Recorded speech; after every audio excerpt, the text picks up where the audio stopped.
Hi, my name is Robin, and in this video I'm going to show you how to use some templates on Snapit. Notice that I'm already logged in with my Snapit Pro account.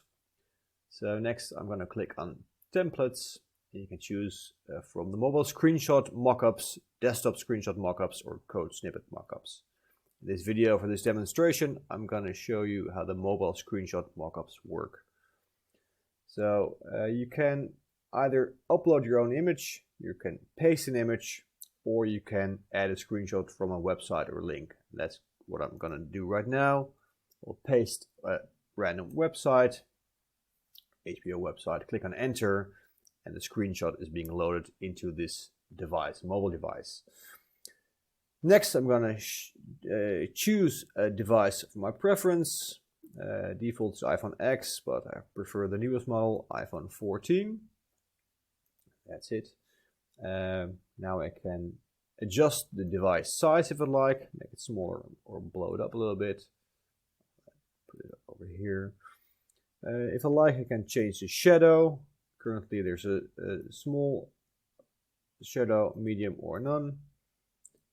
Device position, by default it's in the center, but I can also move it to the left or to the right.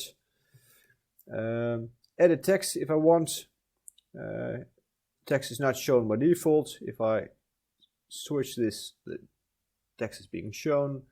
I can also change it to white if I prefer. I'll leave it like this, I think. Background color, well, choose whatever you like. I think this is a nice background for this image.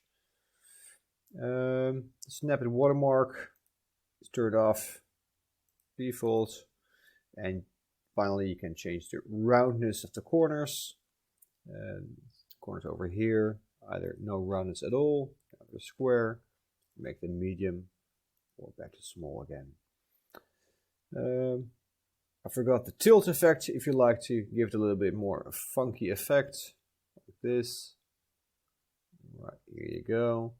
And when you're done, you can either click on copy and paste it somewhere else, or click on save and download your image. That's it. The desktop screenshot mockups work exactly the same way. Click on desktop screenshots, select your preferred device. For instance, Service Studio, upload an image or grab an image from a website. Let me try another one, stripe.com, click on enter, getting website screenshot, here you go. Device size, make it a little bit bigger, no text for this image, no tilt effects. I'm going to choose a different background. Yeah, this looks good. Change effect a little bit. And then I complete it by clicking on save. Here you go. It's easy as that to make a beautiful image. Good luck and thanks for watching.